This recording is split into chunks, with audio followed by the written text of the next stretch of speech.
₹7 इसको मजीद बढ़ा दिए, तो मैं समझ रहा हूँ कि ये बिल्कुल गैर संजीदा फैसला है। और आप देखा होगा हमारी सदर आसिफ अली जरदारी साहब ने भी इस पर एतराज़ उठाया कि हमसे मशावरत नहीं कर रहे हैं। और मैं दोबारा रिपीट करता हूँ, जो आवाम के पास या आवाम में से होता है उनको एहसास होता है। मैं माफी चाहता हूँ, इमरान खान साहब भी सिर्फ इख्तियार वापस लेने के लिए मूवमेंट चला रहे हैं और ये लोग भी IMF की मिन्नत करते हैं, अपना इक़्तिदार बचाने के लिए कर रहे हैं। मामला सिर्फ ये है कि ये सब इक़्तिदार का खेल है। बिजली की जो एक इजाफी डिमांड है due to usage of air conditioners या जो भारी भरकी आलात हैं उनके इस्तेमाल की वजह से ये बरकरार रहता है। मैं बतौर MNA मेरे पास कोई इदारा नहीं, ना लोग मुझसे शिकायत करते। सड़क ये MNA का काम नहीं होता, सड़कें बनाना, कचरा उठाना, पानी की टूटी लगाना, सीवरेज की लाइन डालना। सब्सक्राइब करें और बेल दबाएं ताकि कोई खबर रह न जाए।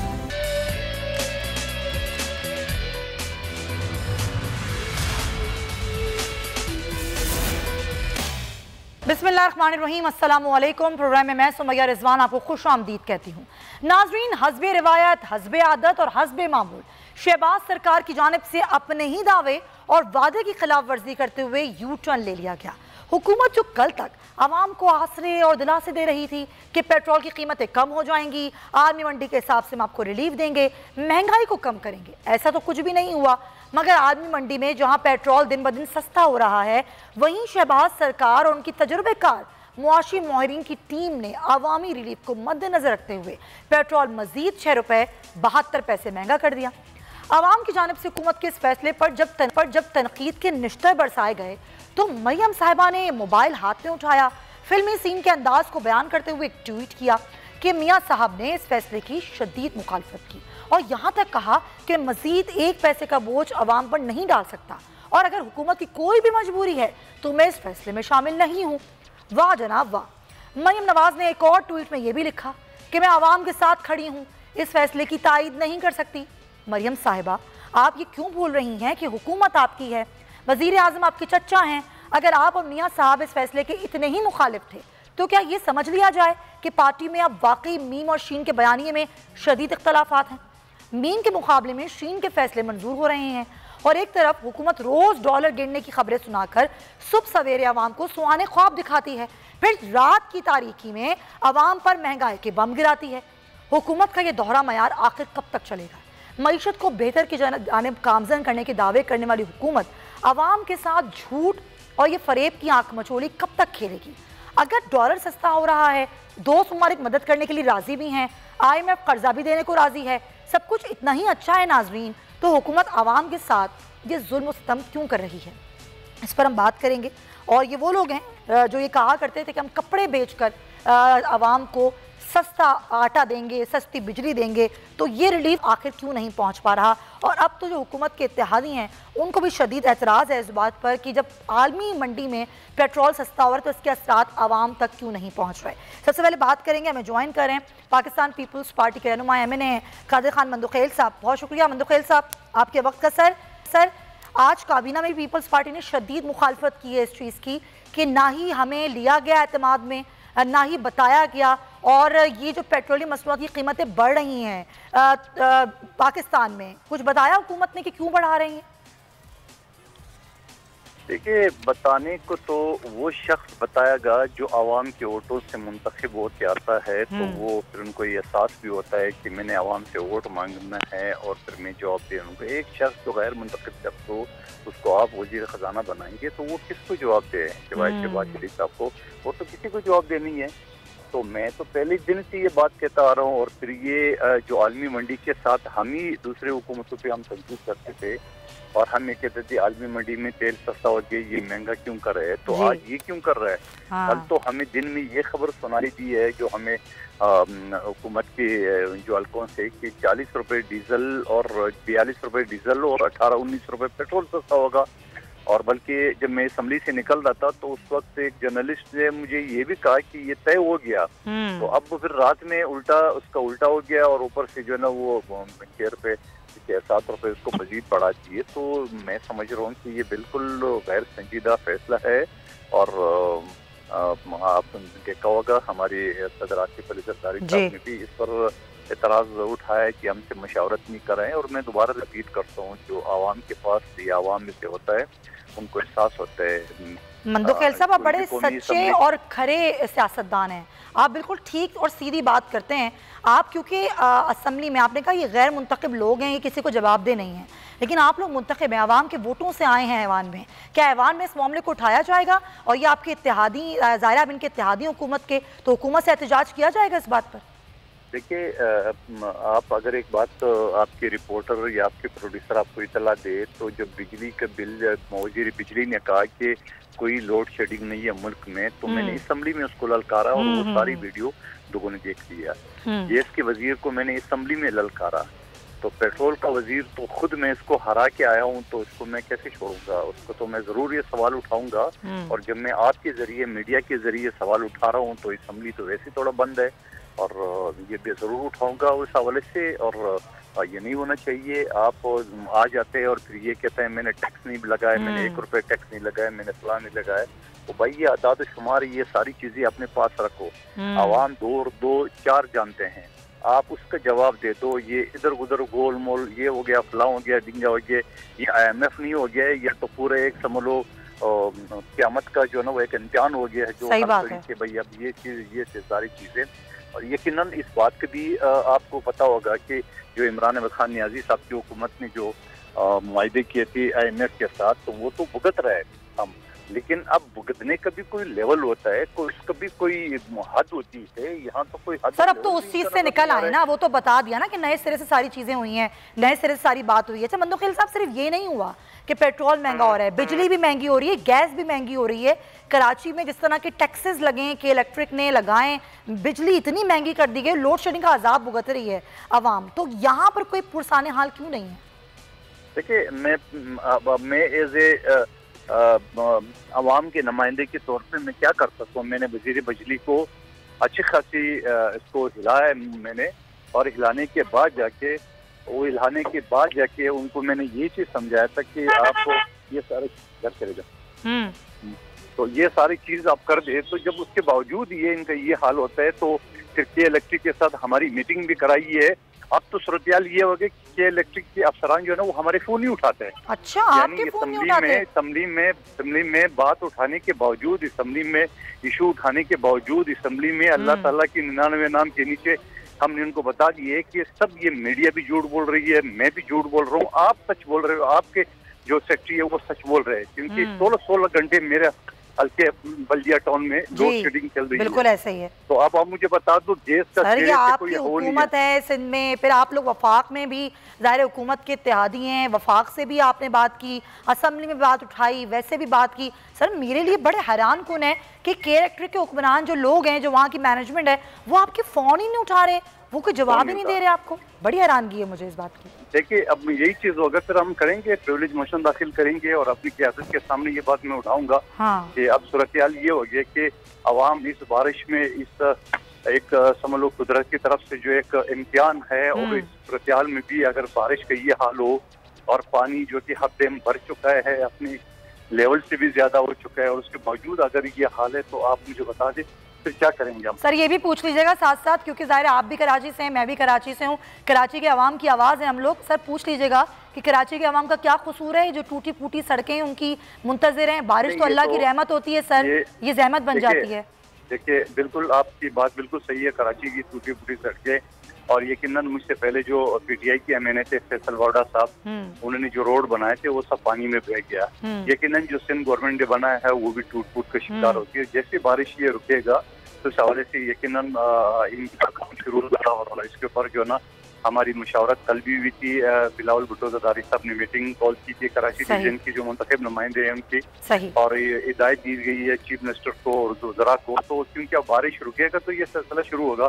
जब बारिश का ये सिलसिला इस दौरान तो कोई काम हो नहीं सकेगा। यानी कि चले आप एक अच्छी खबर तो दे रहे हैं कि बारिश रुकेगी तो काम करेंगी सिंध हुकूमत।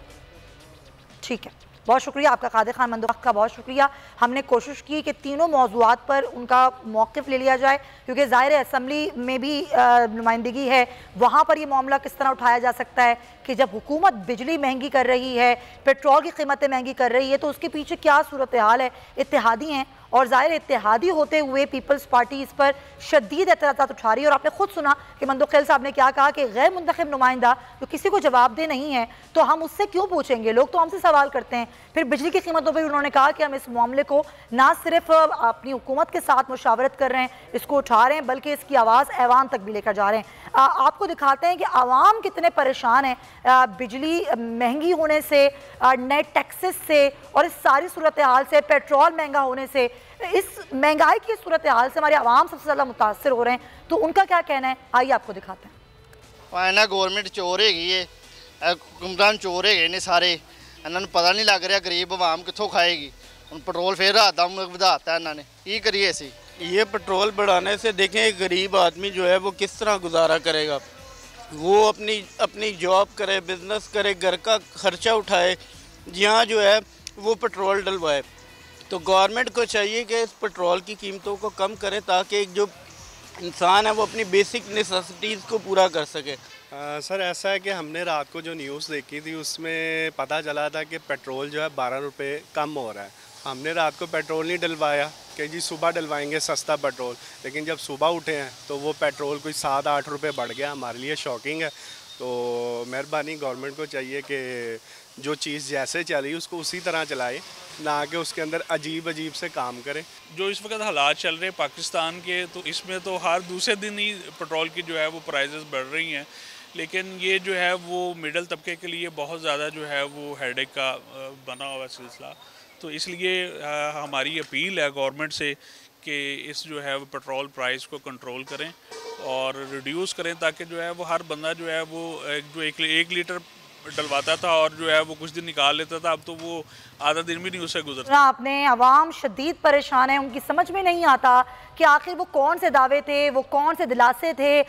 जब ये लोग अपोजिशन में थे तो दिया करते थे और ये कहा करते थे जब पेट्रोल 135 रुपये फी लीटर था कि ये इतना महंगा है कि एक आम आदमी के लिए तो पेट्रोल ख़रीदना मुश्किल हो गया है। नाजरीन, आज जो पेट्रोल की कीमत है, जो आज बिजली की कीमत है, जो आज गैस की कीमत है, तो वो आवाम वही है।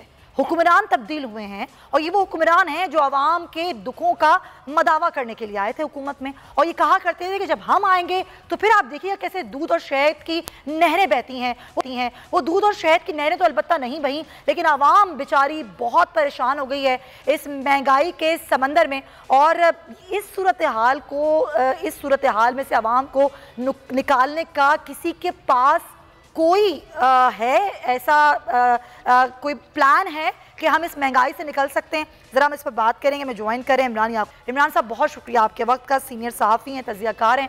इमरान साहब, आज आवाम को इससे कोई गर्ज नहीं है कि मियाँ साहब वतन वापस आएंगे नहीं आएंगे, इमरान खान साहब क्या करेंगे, जलसे करेंगे, क्या एहतजाज करेंगे, क्या करते हैं ये सियासतदान। आवाम को इससे कोई गर्ज नहीं है। आवाम को इस बात से गर्ज है कि भाई हमें कौन महंगा पेट्रोल क्यों दिया जा रहा है, ये महंगी बिजली हमें क्यों दी जा रही है, ये महंगी गैस हमें क्यों दी जा रही है, आखिर हमारा कसूर क्या है। तो ये किसी के पास है कोई प्लान, आपको नजर आता है? सुमैया, बड़ी सादा सी बात है। देखें, अवाम ये क्यों सोचे कि मियाँ नवाज शरीफ वापस आ रहे हैं या नहीं, अवाम ये क्यों सोचे कि इमरान खान साहब क्या कर रहे हैं, अवाम ये क्यों सोचे कि पीडीएम की मौजूदा हुकूमत क्या कर रही है। अवाम का तो मामला ये है कि उन बेचारों की जरूरतें पूरी नहीं हो रही और उनको महंगाई में इस तरह से फंसाया जा रहा है। अब आप ये देखें कि पूरी दुनिया में तेल की कीमतें कम हो रही हैं, इंटरनेशनल मार्केट में 5% तेल की कीमतें कम हुई हैं, बिल्कुल ऐसे ही है। लेकिन यहाँ पे आपको रिलीफ देने की बजाय आपने कीमतें बढ़ा दी। उसकी बुनियादी वजह ये है कि आपने IMF के साथ जो मुआहदा किया है, जो एग्रीमेंट किया है, जो उनसे आपने वादा किया, उसके मुताबिक आपको तेल की कीमतें बढ़ाना है। अब आप उसको आवाम को इस तरह से बेवकूफ़ बनाए। अभी मैं एक न्यूज़ चैनल पे मिफ्ता इस्माइल साहब को देख रहा था, उनका बयान चल रहा था कि जनाब हुकूमत का तो इससे लेना देना ही नहीं है, ये तो ओगरा ने खुद ही कर दिया है। भाई अगर ओगरा ने सारा कुछ करना है, आपका इसलिए लेना देना नहीं है, तो फिर आप उस वक्त तो बड़ी लीगें मारते थे कि माँ के ये कर देंगे, माँ के वो कर देंगे। मामला ये है कि ओगरा भी तो इसी हुकूमत का एक इदारा है ना, इसी मुल्क का एक इदारा है और रियासत पाकिस्तान में ही काम करता है। आप लोगों से झूठ क्यों बोलते हैं? मेरा इतराज सिर्फ ये है कि आप साफ के लोगों से कि जनाब हम एक मकरूज कौम है, हमने जिनसे कर्ज लिया या मजीद लेने जा रहे हैं, उनकी ये शर्त है आलमी मंडी में कीमतें कम हो या ना हो, हमने उनकी शर्त पूरी कर दी है। यकीन करें ये सच बोले तो लोग शायद इनकी बात मान भी लें, इतना रिएक्शन भी ना हो, लेकिन ये लोगों को झूठ बोल के जो मजीद इश्तहार दिलाते हैं, जो मजीद गुस्सा दिलाते हैं, उससे लोग ज्यादा परेशान होते हैं। सही बात है। एक तो उन्हें महंगाई मार रही है, दूसरा आप इनके झूठ मार रहे हैं। भाई खुल के बात करें ना, जो भी क्लियरिटी है, बिल्कुल आप सही कह रहे हैं, आई अग्री विथ यू कि जो भी क्लियरिटी है वो आवाम के सामने रखें कि भाई हम नहीं कर सकते कुछ भी सस्ता, यही महंगाई होगी, इससे ज़्यादा महंगाई होगी और आपको बर्दाश्त करनी पड़ेगी, फिर झूठ ना बोलें। आप बिल्कुल सही कह रहे हैं। फ़ारूक सलीम साहब भी हमें ज्वाइन करें, माहिर माशियात हैं, उनको भी हम शामिल गुफ्तगू कर लेते हैं। चलें ठीक है, उनसे हमारा राब्ता मुनक़ता हो गया है। अच्छा इमरान साहब, एक चीज़ और है कि जब हम बात करते हैं कि ये PDM की जमातें जब इकट्ठी हुई, इन्होंने एक बयानिया बनाया, उन्होंने कहा कि इमरान खान की टीम नाअहल है, इनसे नहीं चल सकती मईशत, इनसे नहीं चल सकता मुल्क, इसीलिए हम ये तहरीक अदम एतमाद लेकर आए। और वो सारा मामला एक प्रोसेस हुआ, उसमें अनस्टेबिलिटी आई, ज़ाहिर पॉलिटिकल अनस्टेबिलिटी आती है, आपसे आपके मुल्क सरमायाकार जो है वो परेशान होकर भाग जाता है, और इसी वजह से आपके देखें आपका रुपया जो था वो गैर मुस्तहकम हुआ, आपके मुल्क में आपने इम्पोर्ट बंद की, वो करके तो आपका डॉलर तो कम हो गया, लेकिन आवाम तक उसके असरात नहीं पहुंच रहे। तो नाअहल कौन था और कौन है, हम इसकी बहस से आगे क्यों नहीं निकलते? ये जितने भी सियासतदान हैं ये बैठ के कोई आवाम के लिए बात क्यों नहीं करते हैं इमरान साहब? सुमैया ये इसलिए नहीं करते कि देखिए ये सब इक़्तिदार के मुखी, इमरान खान साहब ये सारी मूवमेंट आपको क्या लगता है सुमैया रिजवान के लिए चला रहे हैं? सही बात है। इक़्तिदार साहब ये सुमैया रिजवान दिखाने वाले कैमरामैन के लिए चला रहे हैं या उसके लिए चला रहे हैं जो यहाँ से इमरान यकूब को दिखा रहा है? मैं माफी चाहता हूँ, इमरान खान साहब भी सिर्फ इक़्तिदार वापस लेने के लिए मूवमेंट चला रहे हैं, और ये लोग भी IMF की मिन्नत करते हैं, अपना इक़्तिदार बचाने के लिए कर रहे हैं। मामला सिर्फ ये है कि ये सब इक़्तिदार का खेल है। अगर कोई आदमी ये समझता है कि ये आवाम की खिदमत के लिए कर रहे हैं तो मुझे तो इमरान साहब आप बताएं फिर क्या हाल है, फिर आप बताएं किसकी तरफ देखें, फिर किससे मदद मांगे आवाम, कहाँ जाए, फिर क्या सिस्टम हो इस मुल्क में? आवाम वो आपने ना कराची में शायद कहीं देखा और बाज़ रिक्शे होते हैं ना, उनके पीछे एक शेर लिखा होता है, वो शेर मैं दोहरा देता हूँ, होता है कि ना इंजन की खूबी ना कमाले ड्राइवर, खुदा के सहारे चला जा रहा है। उसी तरह से ये हमारा जो मामला है, हमारा मुल्क भी ये खुदा के सहारे चला जा रहा है, और आप सिर्फ अल्लाह से मदद मांगे, अल्लाह इनको हदायत भी दे दे और अल्लाह हमारी को खैर से मदद भी कर दे। इनमें तो कोई ना सलाहियत है ना अहलियत है, ये सब सियासतदान जो है मुल्क और कौम को डुबोने पे लगे हुए हैं। सही कह रहे हैं आप, पता नहीं समझ में ये नहीं आता कि इस मुल्क का कोई खैर ख्वाह है या नहीं है। कोई खैर ख्वाह है तो वो कोई काम क्यों नहीं करता? अगर सिर्फ खैर ख्वाही आपकी बातों में ही है, अमलन नहीं है, तो उसका हमने अचार डालना है, तो ये बड़ी अजीब सी बात है। अच्छा हमें ज्वाइन करें, एनर्जी एक्सपर्ट है नसीम अहमद साहब हमारे साथ मौजूद हैं।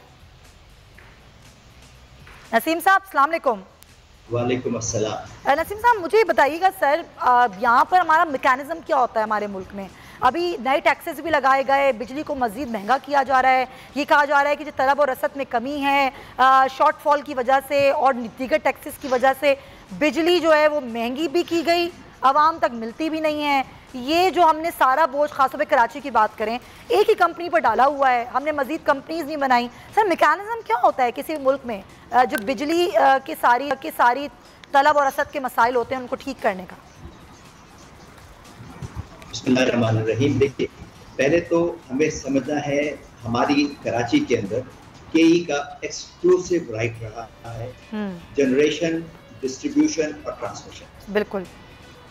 और बहुत अच्छा काम किया इस कंपनी ने। इस कंपनी ने बाकायदा प्रॉफिट दिया अपने लोगों को एक जमाने में, और उसके बाद आहिस्ता आहिस्ता जब हुकूमतें चेंज होते रही, इंटरेस्ट चेंज होते रहे, तो जब कई प्राइवेटाइज होनी शुरू हुई और उसके बाद डिविडेंड्स, प्रॉफिट्स वगैरह वो तो अपनी जगह रह गए। पहले बहुत अच्छी कंपनी आवाम की खिदमत के लिए हर वक्त मौजूद होती थी, अभी भी मौजूद है। शहर बहुत बड़ा है, उसके हिसाब से बाकी सब जगह पे हुकूमत पाकिस्तान की सपोर्ट रही, कई को बिल्कुल कोई सपोर्ट नहीं, कई प्राइवेट है। अब प्राइवेट वाला तो पैसे बनाएगा, डेफिनेटली बनाएगा, और हमें उस पर इतराज नहीं होना चाहिए। कई हमें कोई इतराज नहीं होना चाहिए till the time they are making decent profit. यानी वो हमें बिल्कुल वो स्किम ना कर दें, इससे प्रॉफिट बनाए। और बहुत अच्छा काम करते रहते हैं। पुराना सिस्टम है, जब हुकूमत पाकिस्तान ने इसमें लगाया हुआ था पैसा। सर सवाल ये नहीं है, सवाल ये कि एक ही डिस्ट्रीब्यूशन कंपनी क्यों है, सारी सब चीज़ें उसको क्यों दी हुई हैं, मजीद कंपनीज बनाई क्यों नहीं जाती हैं, डिस्ट्रीब्यूट क्यों नहीं किया जाता बोझ? जी इसीलिए नेपरा ने अभी एक नया प्रोसीजर अडॉप्ट किया हुआ है कॉम्पिटेंट ट्रेडिंग का। उसके लिए वहाँ पे बहुत सारे कॉम्पिटेंट लोग बैठे हुए हैं, वो ट्राइंग के किस तरीके से केई के मुकाबले में कोई और कंपनी यहाँ है।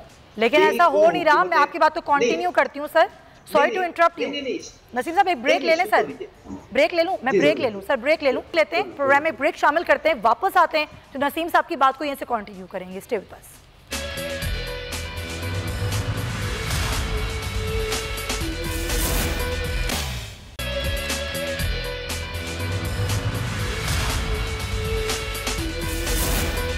Welcome back to the show. और हम बात कर रहे थे जो सूरत हाल है इस वक्त बिजली के हवाले से, तो हमारे साथ नसीम साहब मौजूद हैं, एनर्जी एक्सपर्ट हैं, उनसे हम उनकी एक्सपर्ट राय ले रहे थे।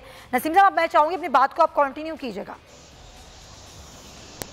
जी मैं आपको सोल्यूशन देना चाहता हूँ बजाय क्रिटिसाइज करने के। हाँ मैं ये आपके जरिए केई को और हुकूमत पाकिस्तान को रिकमेंड करता हूँ कि जितने एग्जिस्टिंग थर्मल पावर प्लांट्स हैं उन सब के ऊपर सोलर फोटोवोल्टेइक सेल से पावर को लोकेट करा दें। दैट मींस कि केई के पास अगर 700 मेगावाट थर्मल पावर हो रही है, उसी पावर प्लांट के साथ 700 मेगावाट सोलर लगा दें। सोलर की कीमत आएगी 7 रुपए, थर्मल की कीमत आती है 15 रुपए, तो आपको यूजर को फौरन कीमत आधी आ जाएगी और इसके फ्यूल का कोई कॉस्ट नहीं है।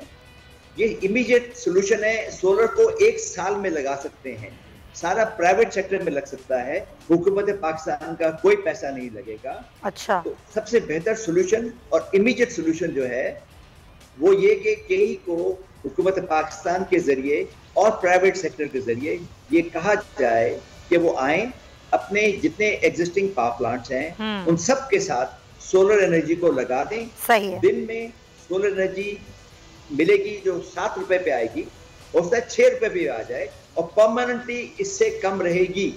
और जो एग्जिस्टिंग है थर्मल पावर प्लांट वो सारे महंगे होते जाएंगे। बिल्कुल ऐसा ही है सर, पूरी दुनिया में यही प्रैक्टिस की जा रही है।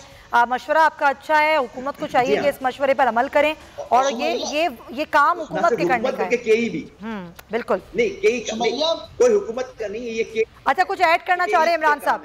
हाँ जी, के का काम है और प्राइवेट सेक्टर भी। जी इमरान साहब कुछ कहना चाह रहे हैं आप? सुमैया, मैं ये माशाल्लाह एनर्जी एक्सपर्ट है, मैं इनसे जरा एक माहिराना राय नसीम साहब से लेना चाहता हूँ। जी जी, इन्होंने बड़ी अच्छी तजवीज़ दी कि हम सोलर के जरिए से ये पैरेलल बिजली बना सकते हैं, लेकिन ये उन ट्रांसमिशन लाइंस का क्या करेंगे? क्या हमारा इंफ्रास्ट्रक्चर इस तरह का है कि हम मजीद एनर्जी बना के उसको यूज भी कर सकें? जी नसीम साहब। जी हाँ बिल्कुल मौजूद है। मैं आपसे सिर्फ जो सजेशन दे रहा हूँ वो ये है कि अगर थर्मल पावर प्लांट 700 मेगावाट का है, उसी ट्रांसमिशन लाइन पे 700 मेगावाट सोलर लगा दें।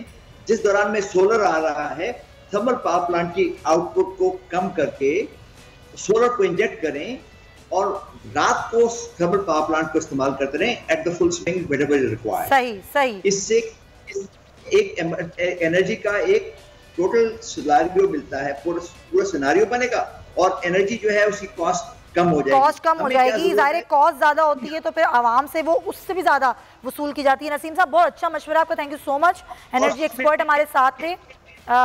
और अच्छा कुछ कहना चाह रहे हैं? जी, डिपेंडेंस ऑयल पे डिपेंडेंसी भी कम हो जाएगी। बिल्कुल सही है, जाहिर है ऑयल इंपोर्ट का बिल कम हो जाएगा। एग्जैक्टली। बहुत शुक्रिया आपका नसीम साहब, thank you so much for your time. और जाहिर है अगर हम बात बिजली सस्ती कैसे बनाई जा सकती है ये एक अलग डिबेट है, लेकिन उससे ज़्यादा जो एक परेशानी का सामना उठाना पड़ रहा है वो है महंगी बिजली। जाहिर है महंगी बिजली, फिर लोड शेडिंग। वैसे तो पूरे मुल्क में एलानिया और गैर एलानिया लोड शेडिंग का आवाम को सामना करना पड़ रहा है, लेकिन कराची में तो बहुत ही बुरा हाल है।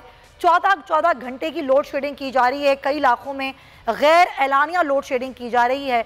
बिजली आती नहीं है, लेकिन बिजली की कीमतें बढ़ा दी गई हैं और तकरीबन 11 रुपए कुछ पैसे बिजली की नई कीमत है, जो कि अगस्त और सितंबर के बिलों में वसूल की जाएगी। आखिर वजह क्या है? बार बार ये तलब और रसद का मामला है, शॉर्टफॉल है, इसलिए जो है वो लोड शेडिंग की जा रही है।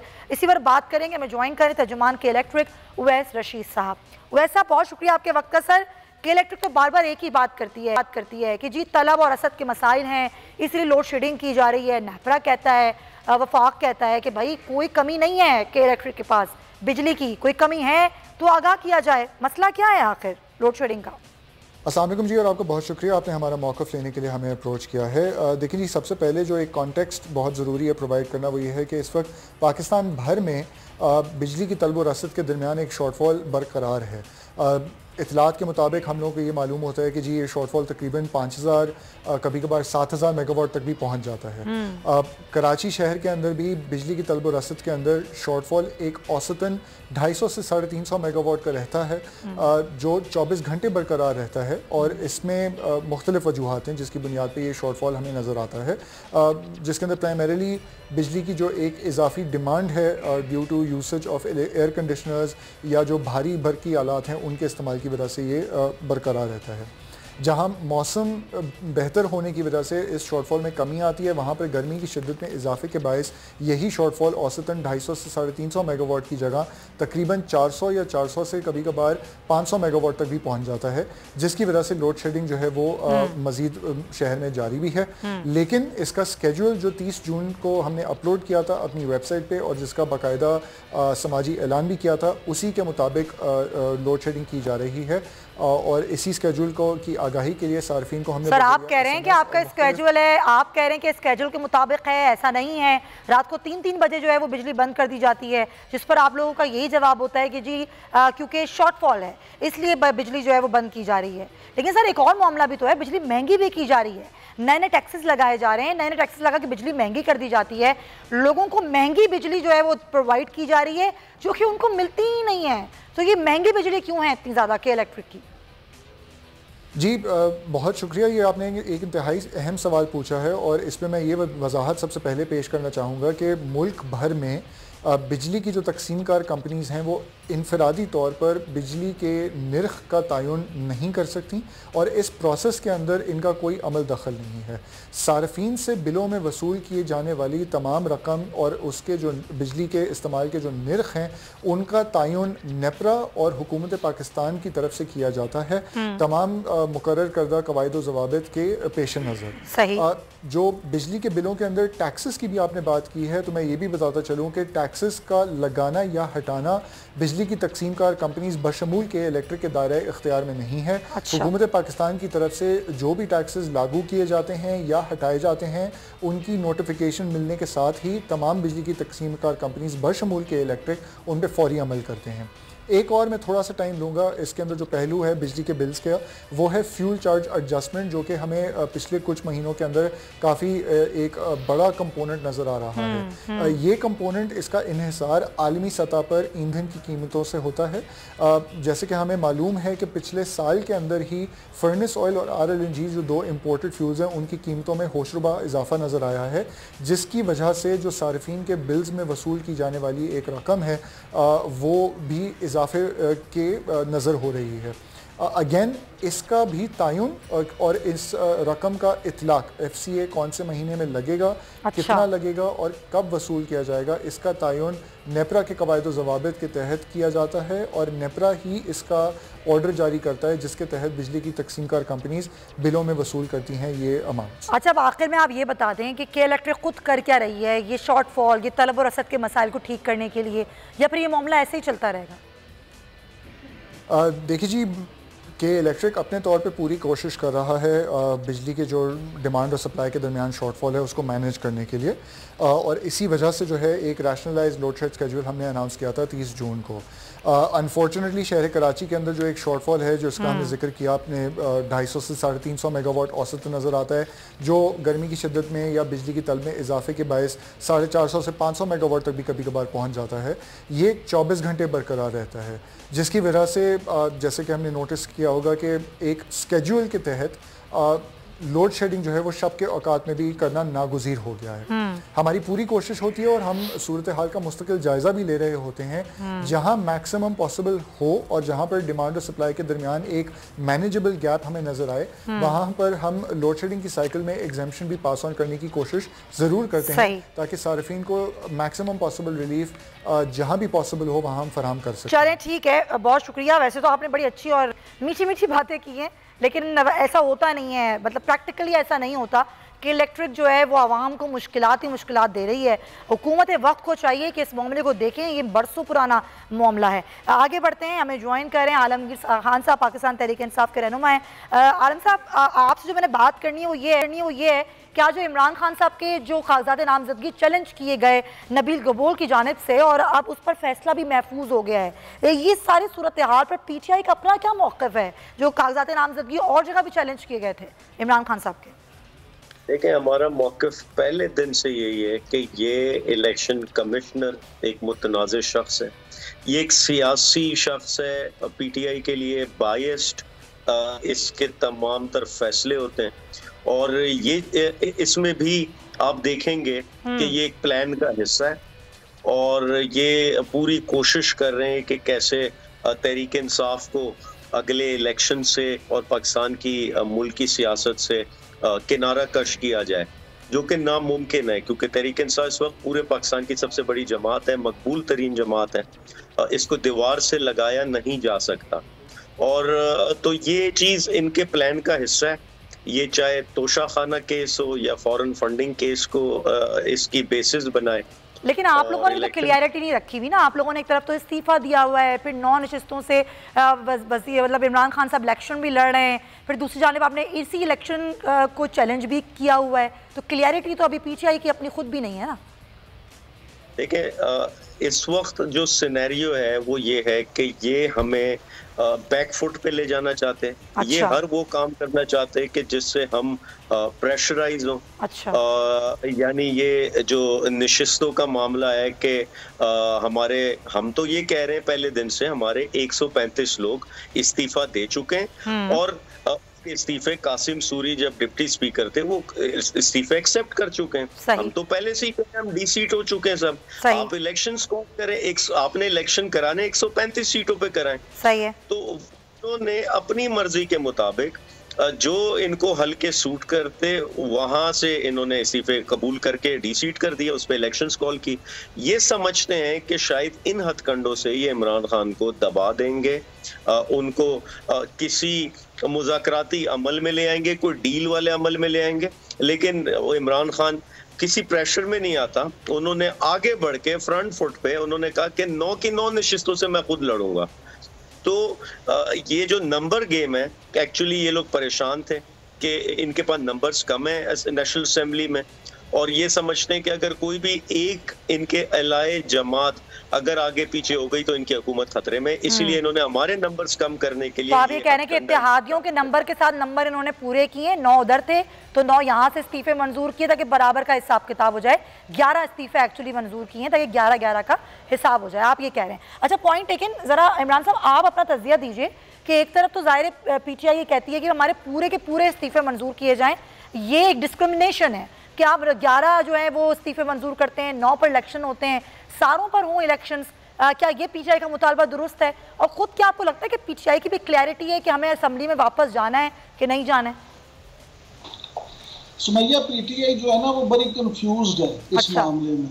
उसकी बुनियादी वजह यह है कि देखें, अगर आप इन असेंबलियों में जाना ही नहीं चाहते, अब जैसे आलमगीर साहब अभी फरमा रहे थे कि हम तो कहते हैं हमारे 135 के 35 के आप इस्तीफे ले लें। हाँ। जब आप जाना नहीं चाहते तो फिर आप मुल्क के करोड़ों रुपए खर्च क्यों करवाना चाहते हैं? तो 50 से 90 करोड़ रुपया खर्चा आएगा इन 9 हलकों में इलेक्शन का। और फिर उसके बाद इमरान खान साहब क्योंकि पहले भी एक सीट पे हैं जिनका इस्तीफा अभी तक मंजूर नहीं हो सका बकौल मौजूदा हुकूमत और इलेक्शन कमीशन के, तो इस वक्त वो फिर ये 9 की 9 सीटों से इस्तीफा देंगे। जब वो 9 सीटों से इस्तीफा देंगे तो फिर उसके ज़िमनी इलेक्शन। तो इमरान साहब देखिए ना, ये भी तो एक्सरसाइज सही नहीं है, बार बार ज़िमनी इलेक्शन। अगर इस तरह की सूरत हाल है, हुकूमत भी तो सोचे ना कि अगर बार बार ज़िमनी इलेक्शन करवाएं, उससे बेहतर ये नहीं है कि जनरल इलेक्शन में चले जाए मामला।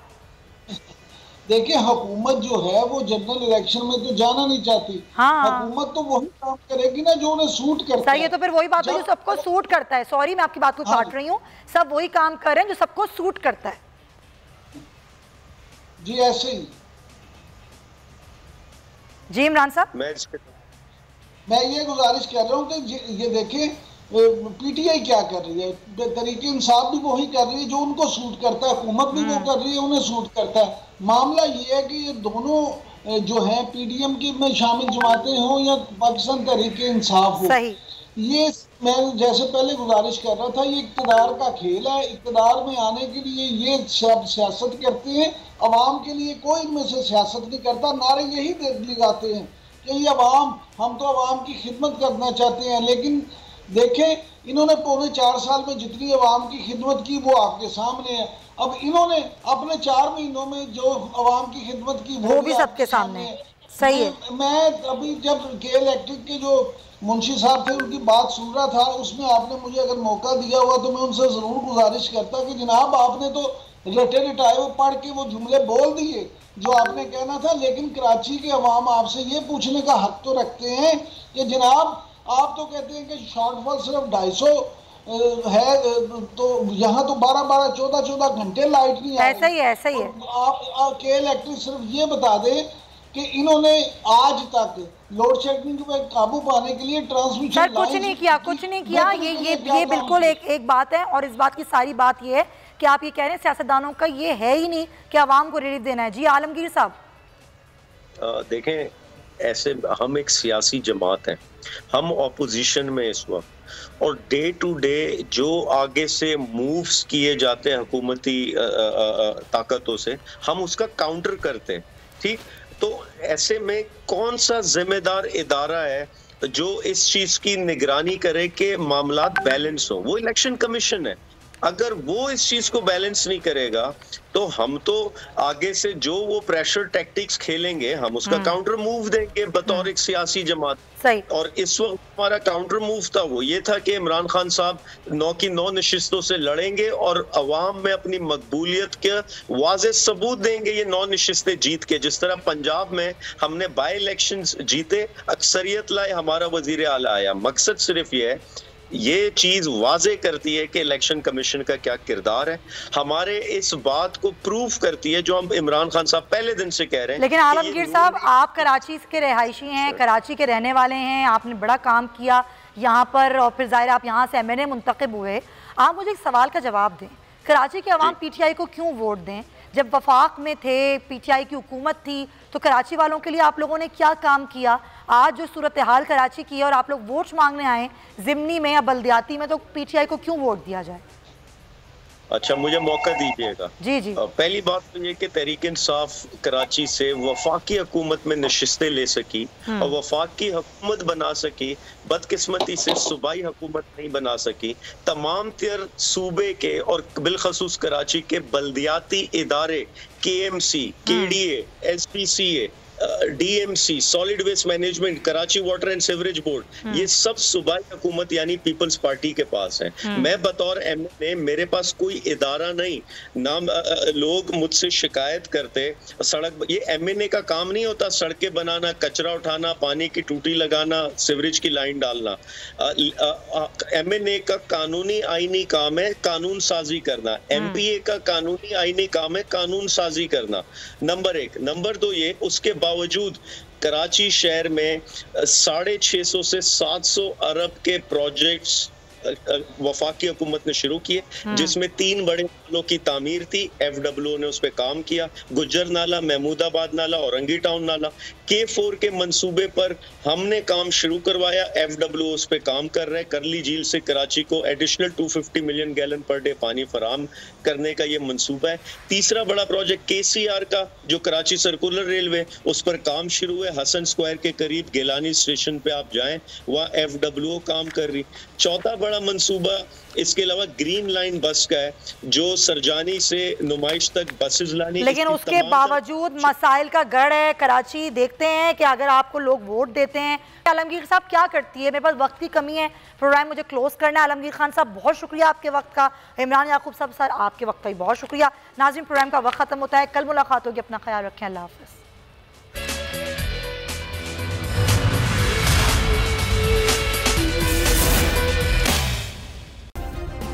सब्सक्राइब करें और बेल दबाएं ताकि कोई खबर रह न जाए।